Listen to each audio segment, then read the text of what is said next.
totoo ba yun na yung mga ganyang triggers could be rooted from childhood experiences? Yes, no, there are certain triggers, or not all, okay? Kasi talagang ang brain natin is very malleable, no, for learnings. Pero technically, kung ano yung mga naranasan natin nung tayo ay bata pa, it can actually influence who we are, what we do, how we behave, or how we react to something right now. I wanna talk about this stress tolerance. How do you think it affects a person if meron kang diagnosis? And meron bang ways on how you can maximize yung distress tolerance mo, your capacity for stress? I would usually refer to this protocol to an acronym that I use in my discussions. I would usually tell them, you just have to be sexier. Wow! Gusto ko yan! One of the things that I learned sa holistic industry is kapag yung stress mo is very overwhelming na, like nag-stack up na siya, mag-manifest siya sa katawan mo. So, meaning, ang stress is also a cause kung bakit nagkakasakit ka. How would you suggest people to be aware of how they feel? So, we usually refer to the 5 Ds para madali ding ipaliwanag. So, number 1, of course, is Mental health ka dyan.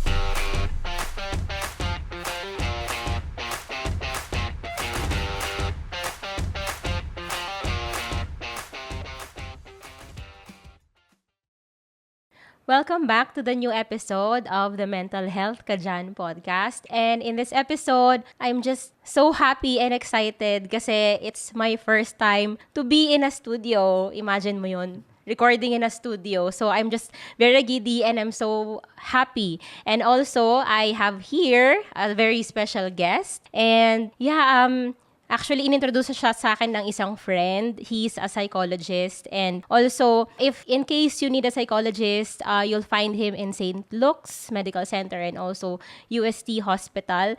And what's good is, nag-appear na siya sa mga TV shows. Like for example, Kada Umaga at Net25 to talk about the psychology behind hoarding, right? And also sa DZBB Radio, where he talked about stress behind working from home. And also, you'll be able to find him across different platforms, like, for example, Facebook, YouTube, TikTok, and also Instagram as Tito Mong Psychologist.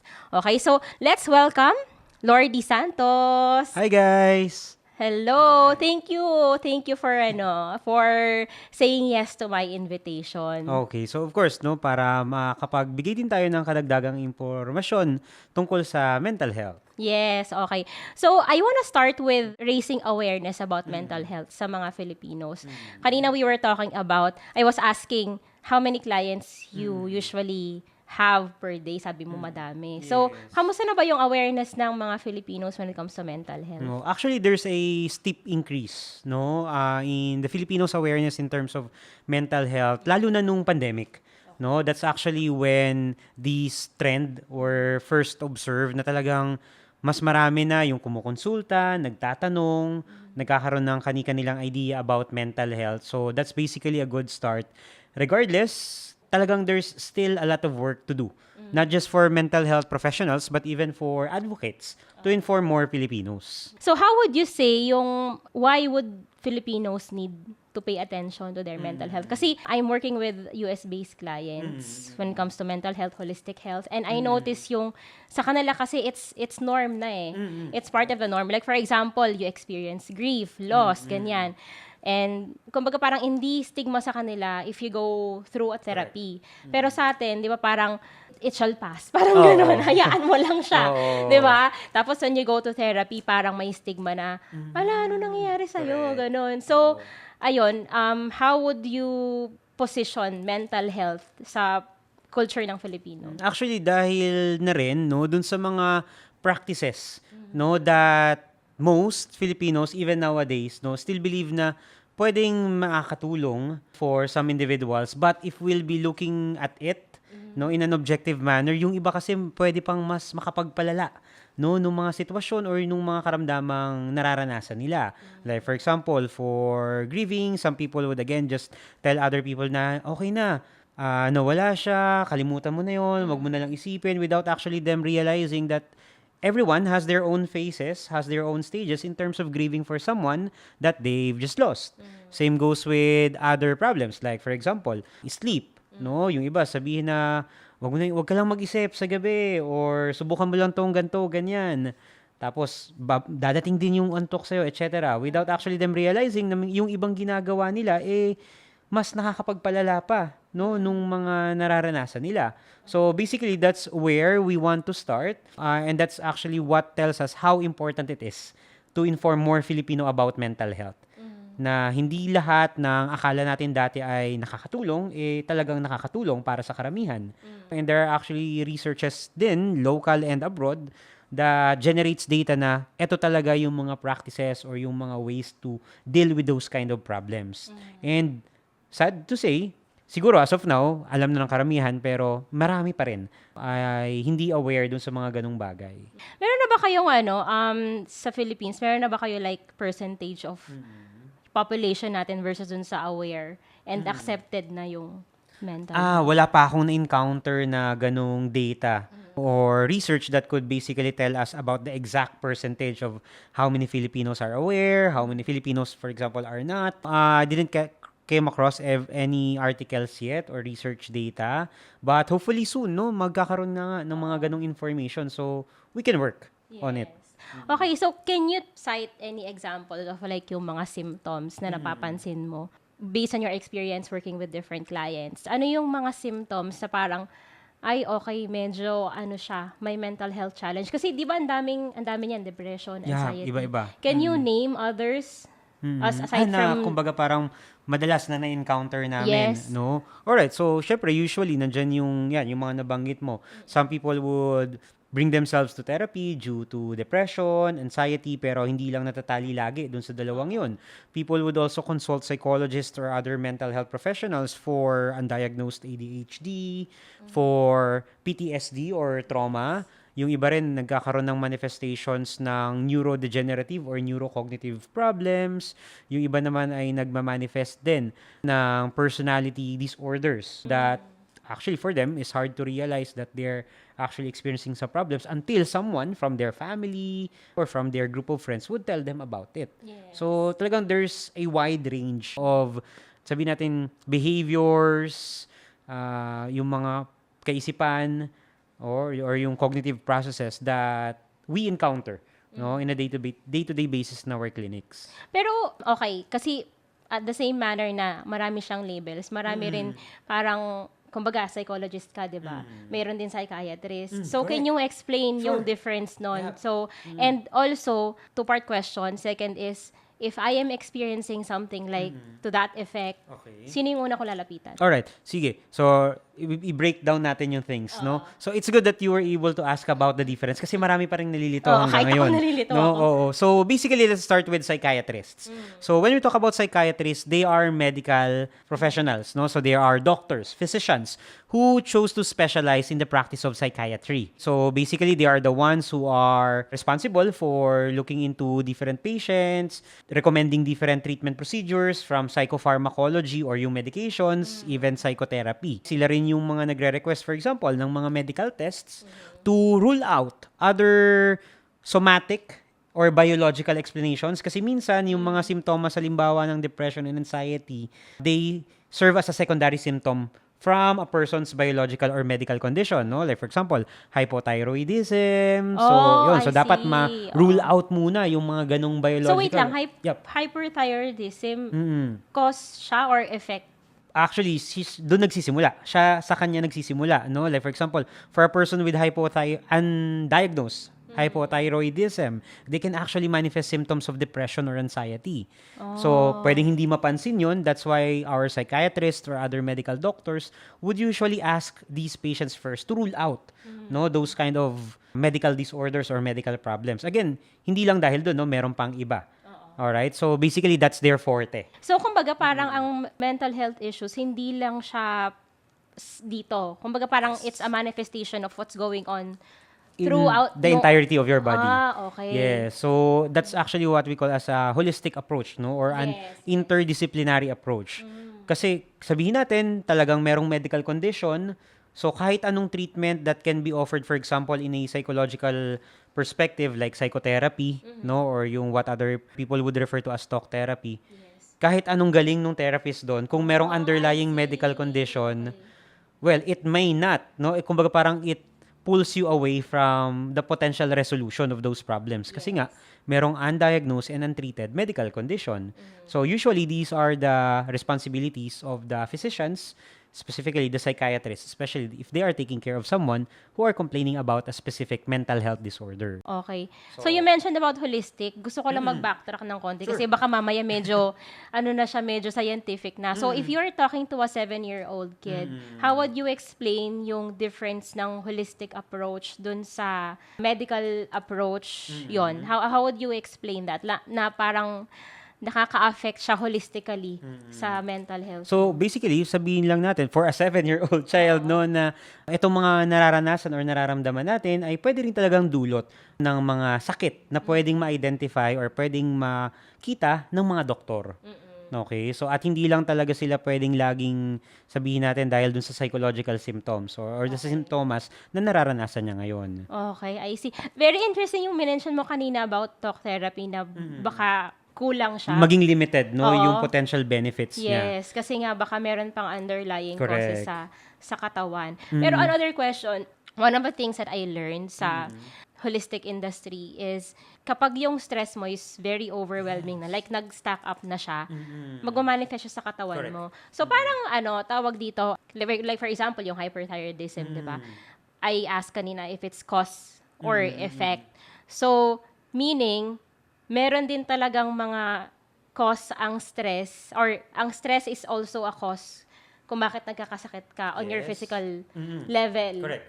Okay, so how would you, kasi awareness is another thing eh.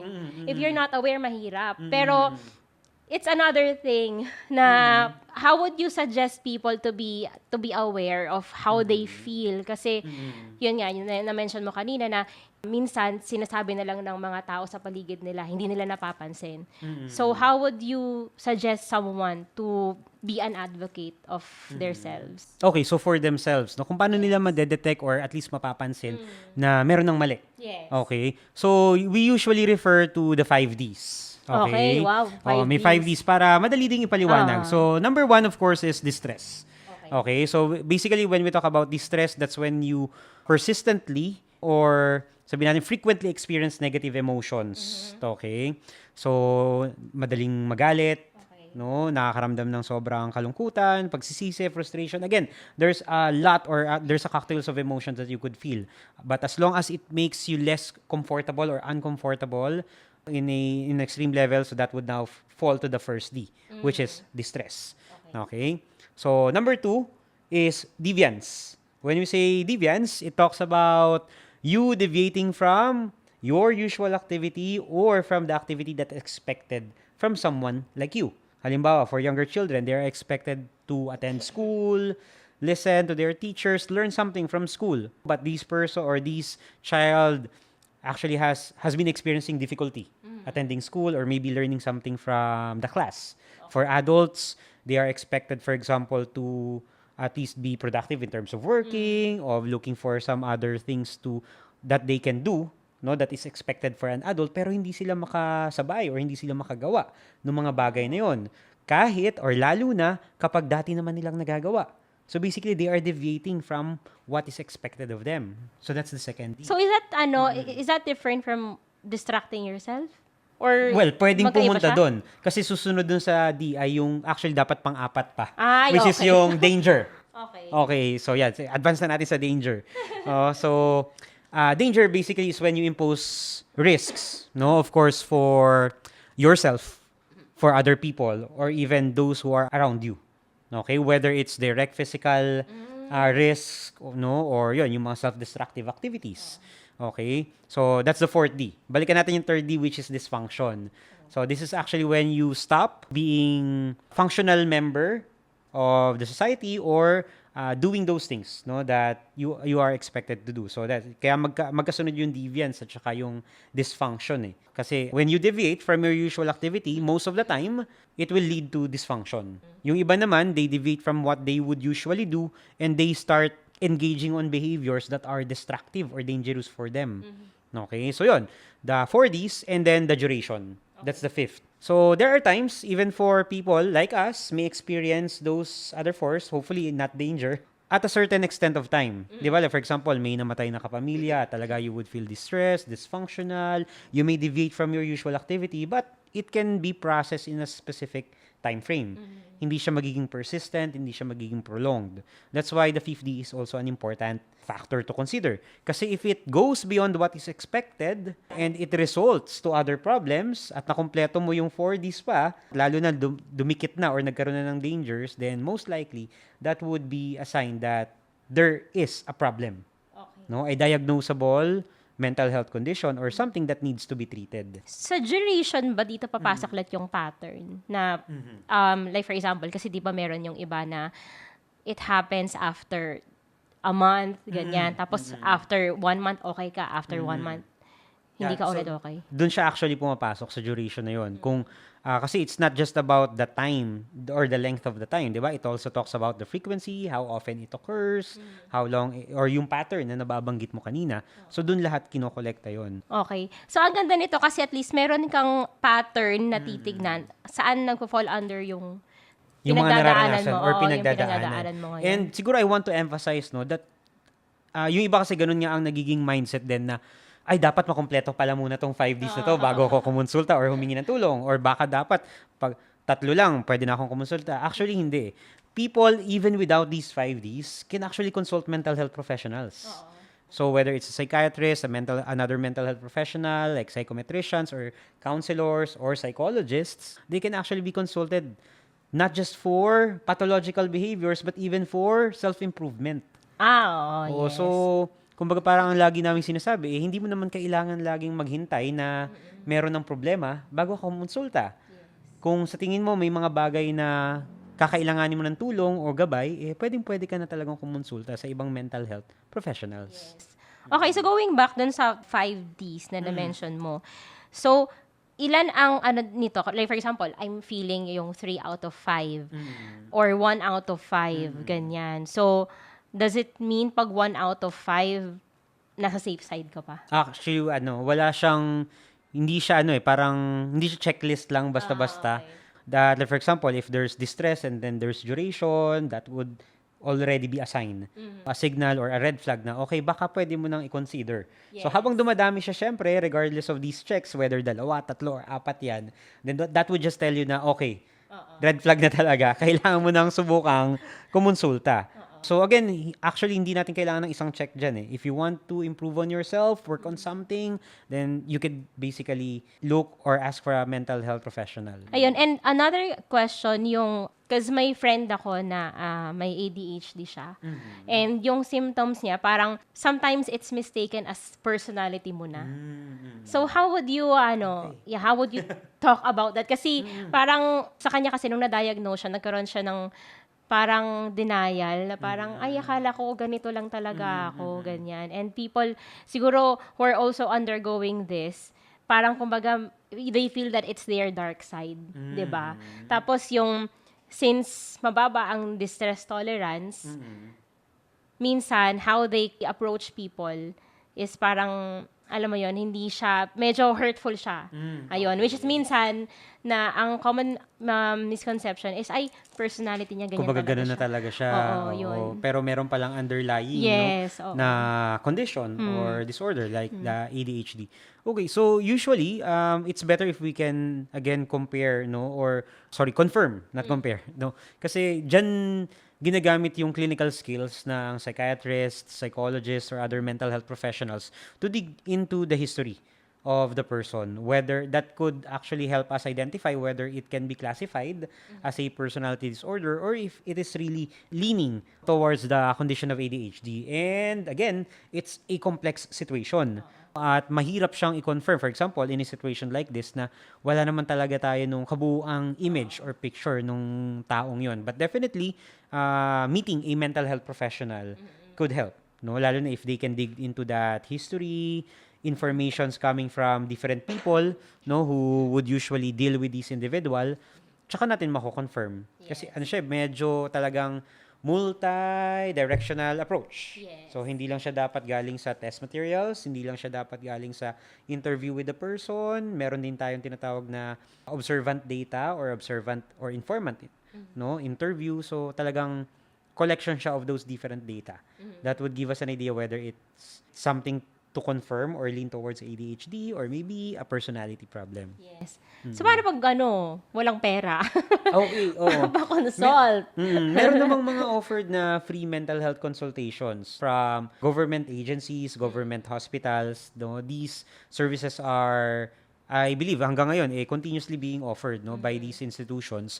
Hindi ko nga lang sigurado kung, for example, ilan pa yung kayang, yung queue, no? Or yung kinikater nila. But definitely, there are clinics na meron din ganong advocacy na nag-open sila lagi ng slots for free consultation. So, parang 2 years ago, or starting the pandemic, basically, that's one part of our advocacy. Na syempre puro online lang, 'di ba? Zoom, bawal pa lumabas or wala pang face-to-face. There would always be a slot for someone who can't afford. Yes. Tapos we will be catering services to them for free. So, paano naman if, okay, sobrang haba ng queue. Pero, tapos, nagtitipid, walang pera, ganyan.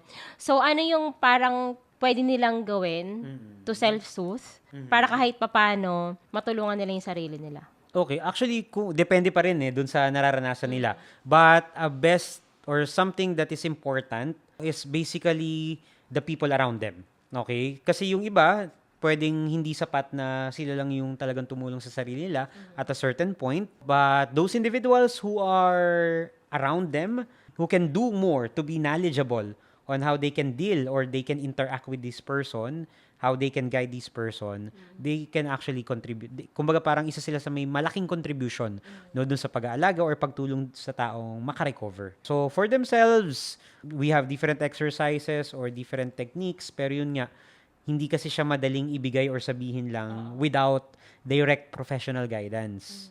Mahirap din kasi dun sa mga tools na yun, wala siyang hindi siya one size that could fit everyone.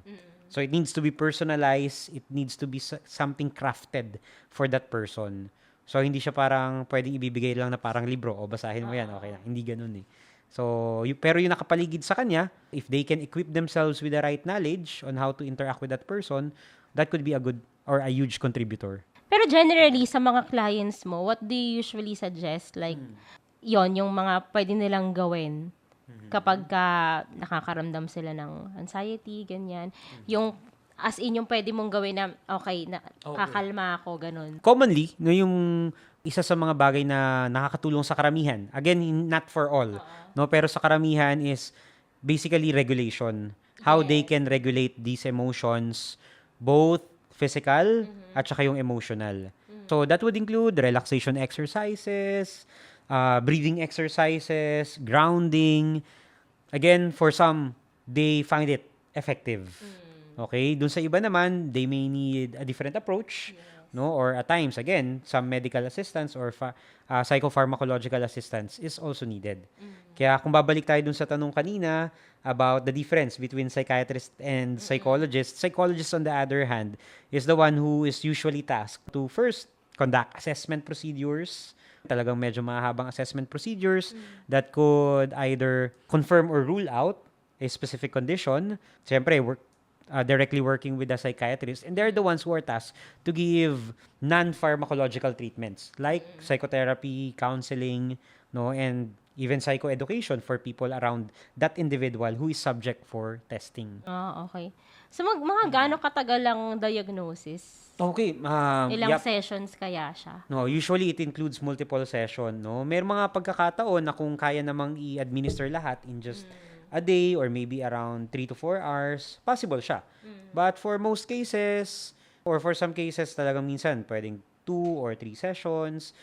Again, hindi lang minsan para sa patient, or para dun sa taong humingi ng tulong, pero kasama rin yung mga taong kasama niya sa bahay, mga partners, or kung sila in a relationship, dapat makakuha rin ng information coming from them. Yung na-mention mo kanina about emotional regulation, I think dyan din tayo medyo hindi aware. Okay.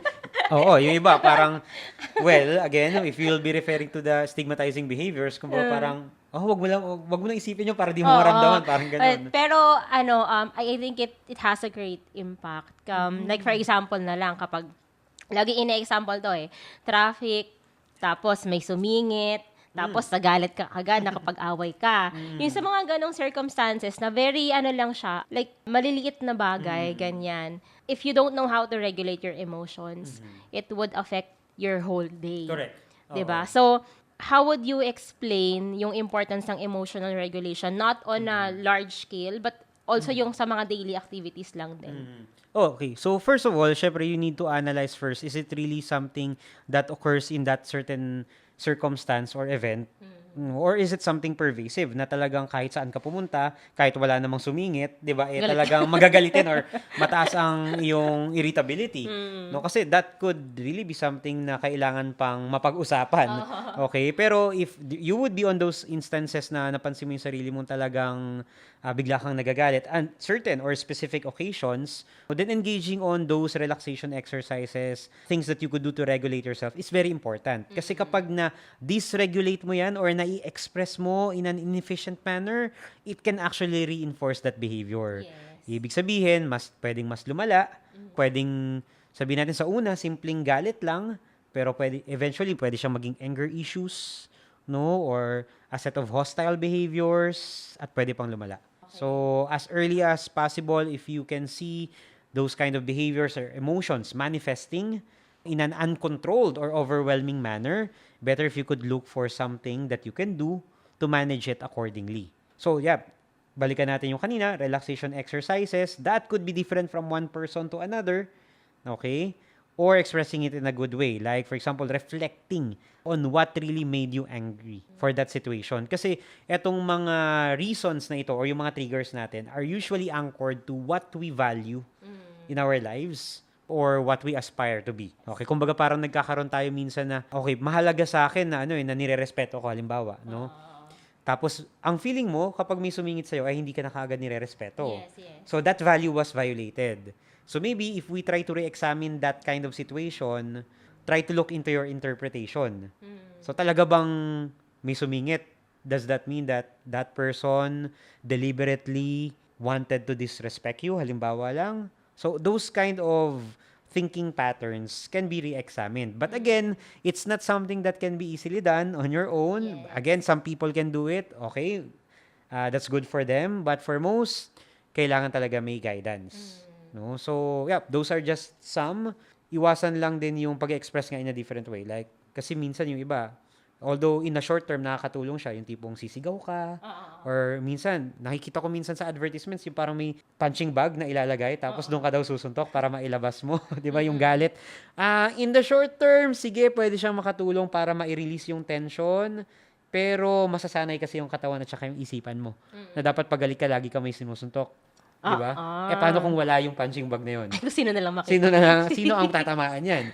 So, again, those are some of the practices that may persist the problem or that may even lead to progression to other kinds of problems. Kaya, yun din yung part ng stigma na sana ay unti-unting mabigyan pa ng awareness na hindi lahat ng pwedeng mag-work in short term is helping in the long term. Totoo ba yun na yung mga ganyang triggers could be rooted from childhood Okay. experiences? Yes, no, there are certain triggers, or not all, okay? Kasi talagang ang brain natin is very malleable for learnings. Pero technically, kung ano yung mga naranasan natin nung tayo ay bata pa, it can actually influence who we are, what we do, how we behave, or how we react to something right now. Lalo na when it comes to socialization. Because if you'll be referring to that specific part of the brain that is in charge of socialization, hindi siya napapalitan eh. Nare-repurpose lang siya. So kung ano yung naranasan niya while you're still young, those things can still manifest now that you're an adult. Kasi meron akong one of my clients, parang ang example niya, when he consulted, dyan din, yung sa traffic, mainitin yung ulo niya, ganyan. Ayun, parang na-trace nila nung childhood niya na may time na parang gusto niyang umuwi, pero yung teacher niya, hindi siya pinayagan. Tapos parang nagkaroon siya ng resentment na parang loss of power. So parang unconsciously, yun yung nagiging trigger niya every time na na-experience niya yun. Yeah. And most likely, he values Yung control or power or whatever term he wanted to use for it. And it appears that at that time, he felt violated. Yes. So kaya nagkaroon ng ganung emotions. So talagang posible na rooted siya in our childhood experiences. But again, we cannot always say na dahil lang doon lagi 'yon. No, merong mga specific circumstances that we can experience as an adult that can also influence the manifestation of those behaviors. Okay. So, in case na ganun, sa session mo as a psychologist, how do you challenge those thoughts and how do you reframe that? Yeah. Iba-iba rin kasi ang approach ng psychologists, no? We have different frameworks, theories that we abide into. Merong mga approaches na nagdi-deal or kumbaga parang binabalikan yung mga early childhood experiences. Merong mga approaches that is focusing on the present.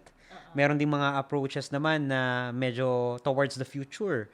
So, personally, in my practice, I would usually refer to those theories that are anchored to the present. And it is free or kumbaga parang hindi naman siya fixed. That's why I usually use the term integrative. Kasi if ever I notice na kailangan ko ng other approaches, maybe from the past or maybe again from that focuses on the future, sinasama ko. Okay? So, we try to re-examine those kind of interpretations. No? In a session, we try to discuss ano ba nga ba yung mga pumasok sa isip, ano yung mga naramdaman, ano kaya yung mga posibleng kakaibang kalalabasan kung sakaling iba yung naging reaction. Ano yung difference ng reaction sa response. So, I can inform the person how he can basically differentiate the two and choose which one could be better. So, ayun, medyo malawak siya. It also depends on how the person will answer or will reflect on those kind of questions. So, parang what you're doing is helping them reflect. Yeah, technically, nagkakaroon ng mga ganung exercises, no? Looking back into these experiences, looking back into those events so that how it can be prevented from occurring again in the present and in the future. How many sessions kaya? Like, I know that this is like a very, parang wala siyang sagot. Definite answer. Pero, kasi one of the things that I hear when it comes to yan, magpa-psych ka, ganyan. One of the concerns that I usually hear is, ang tagal kasi parang ilang session sa abot, ganon. So, how many sessions do you think yung parang makakakita ka na ng changes, ganyan? Oo. So, tama ka sa una, no, na walang definite na sagot. Okay? Kasi, una, syempre, it depends on the condition, it depends on the compliance of the person, it depends on the available support system, syempre, yung expertise din nung nagbibigay nung therapeutic approach, whether they are aligned to the preference of the person. Kaya talagang ang hirap niyang i-gauge, no, or bigyan ng range kung ilan ba talaga dapat, or gano'n. So, again, it is something that is sa initial session hindi talaga madaling i-determine. Actually, kung pwede nga lang talaga, no, na isang session lang, tapos okay na, why not? Pero hindi ganun Kasi we need to talk about a lot of things.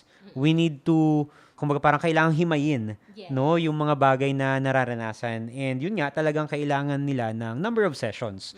So, usually, it would range for about, sa tingin ko, no, again, this is limited to my experience, the shortest could be around 3.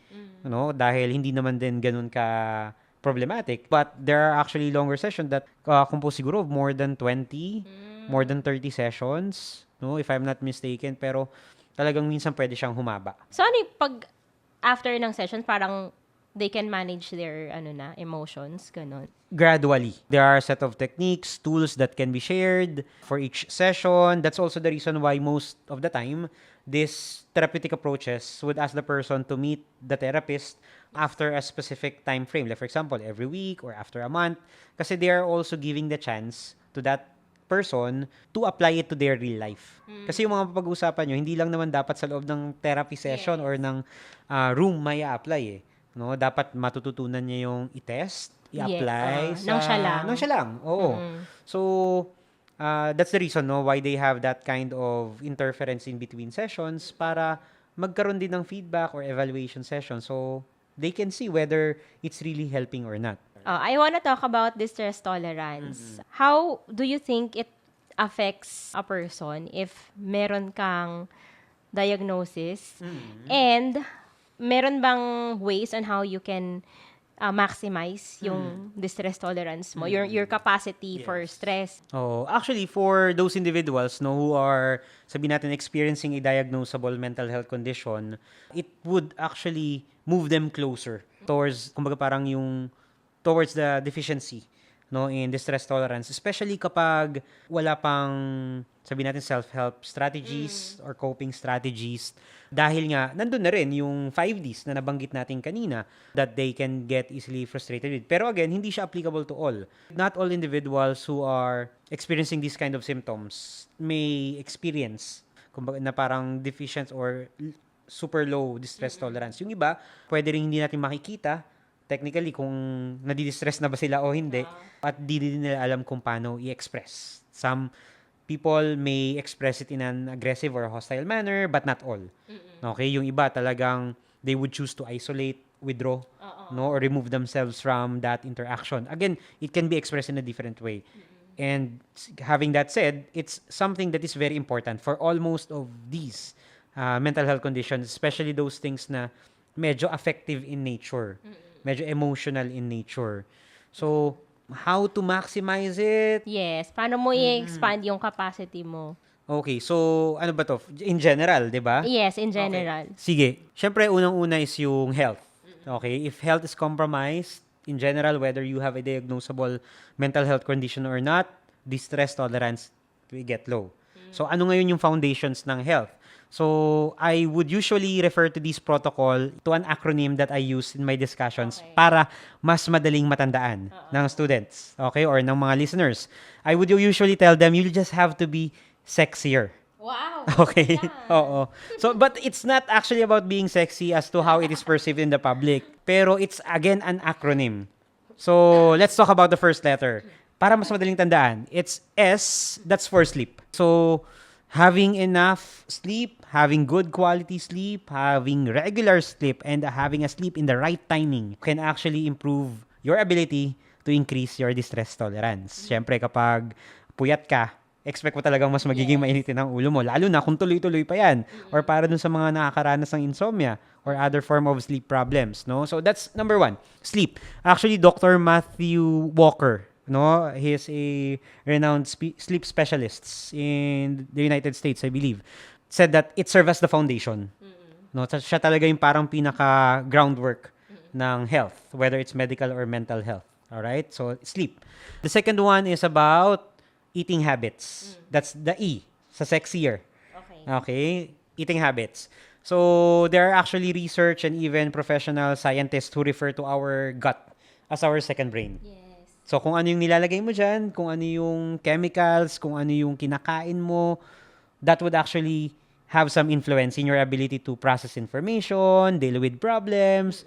Kung wala rin yan laman, is talagang mas magiging irritable ka. Kung halos lahat ng laman yan ay ultra-processed foods din, no, that contains a lot of chemicals that are bad for our body and our brain, then that could lessen your distress tolerance. Alright. The next is X. Okay? Anong meron sa X? You have to find your X. Pero hindi ito yung X mo na, hindi, ba't parang kinabahan nila? Joke lang. But it's not about your X na nakait sa'yo, no? Actually, I use the term X kasi in math, di ba, you have to find X. Laging yun yung pinapahanap. Because it is something that is personally, kumbaga parang that is idiosyncratic or unique for you. These are self-care activities that may be different from one person to other. So, yung iba may actually engage on leisure activities or relaxation practices na maybe having some time with their friends, with their family. Yung iba naman may refer to mobile games, yung iba naman to computer games, or yung iba is to, like for example, for me, it's actually a long ride, no, using my motorbike. So, that would be my X, which may not be effective for other people. So that's why it's an X kasi it can be different from one person to another. Oh, that's really interesting. Okay? So that's the first three letters. S-E-X. So hindi tayo hinto doon dahil meron pang mga kasunod na letter. At mahirap pakinggan kung doon lang sa tatlong letter na yun. May hinto. Okay, the next letter is letter I. So basically it's about intimacy. When we talk about intimacy, again, it's not just limited to romantic relationships or romantic involvements. It includes your relationship with other people, your friends, your family members, basically your support system. No, the more quality no? Or the better quality you have, the better quality relationships you have with them, the more time you spend with them, can basically help how you can regulate yourself, distress and other factors that might affect. Next letter is E. Another E. The second E talks about exercise. Yan. So, there are a lot of chemicals in our body and in our mind that is being produced by our body when we engage in different exercises. In minimum, dapat meron tayong cardio exercise at saka resistance exercise. So, yon. Better if we could have regular participation in those kind of activities. Okay? And then, the last is R. So, basically, that's the regulation tools. Some of the things that we've already mentioned earlier, like learning how to disengage temporarily, no, yung mga timeouts, 'di ba? Again, temporarily. Importante 'yon, yung temporarily, kasi kapag hindi siya temporary, nagiging avoidance siya. Yes. Which is something that is not advisable. So when we say temporary disengagement, parang timeouts, you have to make sure that you get back to it to deal with the problem. Okay, wag lang during a highly emotional situation. All right? So those are some yung breathing exercises na napag-usapan natin kanina, no? And other techniques that technically for some can be learned during therapy sessions, or yung iba naman they can do it through self-help strategies or self-help references. Balikan ko yung sa relationship. Kasi ito na yung support system mo eh. Yes. 'Di ba? And kanina pinag-uusapan nga natin yung stigma around mental health. And I ask you if sa mga clients mo nakaka-encounter ka pa ba ng family members nung diagnosed, if may resistance pa or may judgment. Yun. And yun actually yung avatar ng Mental Health Ka Dyan podcast. Kasi di ba parang, yun nga, they say na yung mga people who are not aware, sometimes ang reaction nila is, nasa isip mo lang yan, ganyan. So, how do you handle those kinds of clients? If meron silang family members na skeptical, may stigma pa rin around sa diagnose nila. Okay, so I don't usually look at them as someone who has a stigma. Okay. No? Kasi kumbaga parang that would affect my attitude towards explaining it to them. Okay. But I would usually direct myself to see them as people who know less about mental health. So that kumbaga yung attitude na ibibigay ko is more on to inform them. Yes. Okay, kasi napapansin ko rin yon, no, from the past, that if ever you'll be looking into these individuals who really has a stigma as someone na antagonistic, 'di ba, about something that you do, magiging defensive ka rin at yung paraan ng pagpapaliwanag mo sa kanila medyo aggressive. In consequence, magiging defensive naman sila. So, that's one thing that I hope, no, some other people could also try if you want to inform more people, is to see them as people who are less informed. So that you could stand in front of them as someone to educate them, not to question their beliefs or not to antagonize what they know currently. So, yun yung una. And I approach it, of course, with respect and politeness, kasi those are things that are long-held belief. At alam natin na kapag kinontra natin yun, lalo na kung medyo mas nakakatanda yung kaharap mo, talaga chaotic yun. No? So, I would usually approach it with respect and politeness so that I can open up their listening ears and they can encode this information without being defensive or without being too judgmental. So, kinakausap mo rin sila kasama sa session? Not technically. May mga pagkakataon na concurrent, no, na ibig sabihin ay co-occurring, or may mga pagkakataon naman talagang dapat separate session. Iba-iba siya kung ano yung case. And most of the time, talaga namang merong learnings din after the session. Kasi 'di ba, madalas natin sinasabi that it takes a community to raise a child. And that's also technically available if we want to help people who are experiencing mental health related problems. And again, I want to emphasize na hindi naman nila choice na maranasan lang 'yun, 'di ba? Kasi hindi lahat ng mga ganong karanasan kumbaga parang nasa isipan lang nila.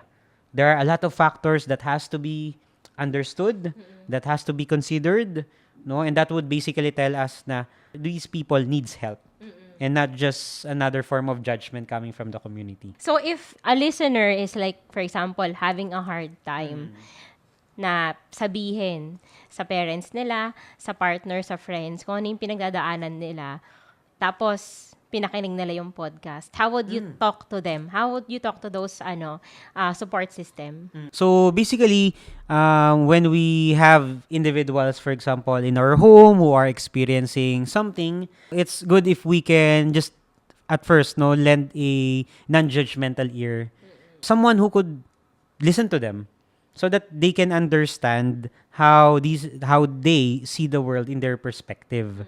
And without, most of the time, these individuals would actually have a better understanding of what the person is going through. So, sana mabigyan natin ng pagkakataon na mapakinggan kung ano man yung nararanasan nila without putting any judgment based on what we know so far. Okay? And try not to jump into conclusions. And if ever there would be some signs or symptoms that they would actually notice, sana matulungan nila yung taong yun, dumulog sa mental health professionals who can basically give more information about that specific situation or condition. Wag daw kayong judgmental. Oo, kasi at ang hirap din magbigay ng kumbaga parang step-by-step process because again, it might be different from one condition to another. So, narinig nyo yun. Wag judgmental. Okay. So, as we wrap up this episode, last question that I have for you is, how are you as a psychologist? Like, how do you manage it? Kasi di ba parang everyday, depende sa bigat, parang sinasalo mo siya. So, how do you manage that? Okay, so syempre nag-i-start siya dun sa training.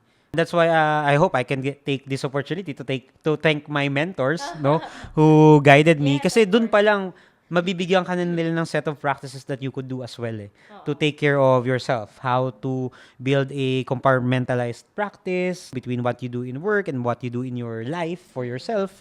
So there's a lot of practices that you could actually engage in. And if those things failed, it's okay to ask for help, even for us. So there are actually some psychologists, even psychiatrists that I know who are currently being attended to by another mental health professional. So, kumbaga parang it's a common practice in our profession na hindi porket ito yung profession namin, we can always help ourselves. Yeah. Of course, we can engage on those practices that we know, but sometimes hindi rin siya enough to help ourselves. So, we can ask another professional to help us. Yeah. Okay, so currently, sufficient time, leisure management is working, and that's how I am currently dealing with these problems or with the things that I also experience in delivering those services. Okay. Last piece of advice for those who are suffering silently.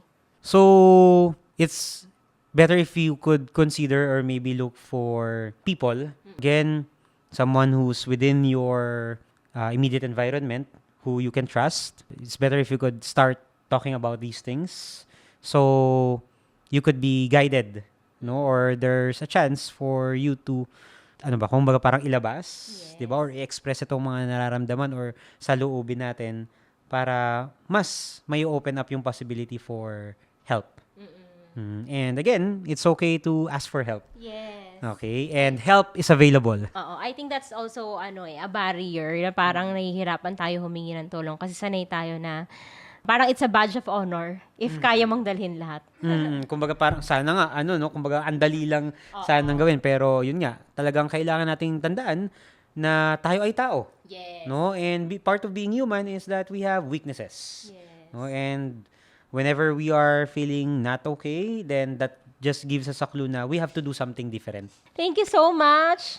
I hope you enjoyed. Yes, hindi ko na malaya na gano'n na pala katagal. Parang ang dami ko pa ditong hindi natanong. Pero I hope if I invite you next time, pwede pa ulit. I hope sa second part, if ma-invite kita ulit, pwede pa. Okay.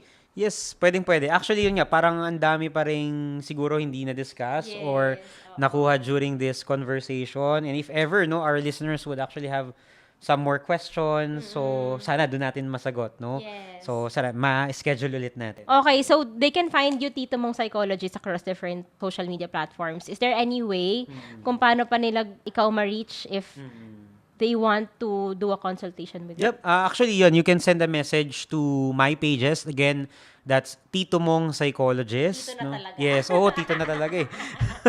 Nandun na tayo eh. At hindi ko na i-deny. Part of acceptance. Yes. So, yun. Send lang kayo ng message. Again, if you need some contact details for specific mental health institutions or clinics, no, just send a message. I have a readily made file para doon. Tapos, pwede kong ibigay sa inyo so that you can directly inquire, for example, about their schedules or prices. Alam ko, part din ng listahan na yun yung mga merong free mental health consultations. Oh, okay. So, nandun din yung clinics namin. So, if you want to directly consult sa akin or dun sa mga kasama kong psychologist, you can also inquire for that. Other things I'd like to let the people know. Okay, so currently, no, I'm working on a project to help people who are experiencing acute insomnia. Yung mga, sabihin natin, nagkaroon ng problema or merong ginawang project, school projects, preparations for exam, and eventually they find it hard to sleep as to how they used to be. So, I'm currently engaging on a project to develop a treatment program for people who are experiencing acute insomnia. So, meron tayong survey form sa aking pages. So, hopefully, you can also consider to join that project so you can receive free treatment for that condition. Meron ding mga nakaspecified doon na qualifications. Regardless, if you won't find yourself qualified, for example, from the different characteristics that I've included there, kung hindi man mag-qualify, you would still be invited for a free webinar. So, about simple tips on how you can get yourself a good night's sleep. Oy, nice. Kasi isa rin sa mga problema yan eh, ang sleep. Yes. Pero you'll send us the link, right? Yes, I can actually share the publication material, the link for the survey, and kung ano pa yung mga kailangan nilang malaman. Ay, okay. Nice. That's very nice. So, reach out kayo sa kanya and lalagay namin sa show notes lahat ng links. So, I hope you enjoyed this episode and tune in for the next episodes kasi marami pa tayong pag-uusapan. Ayun. Until next time on the Mental Health Ka Dyan podcast. Bye! Mental health ka dyan.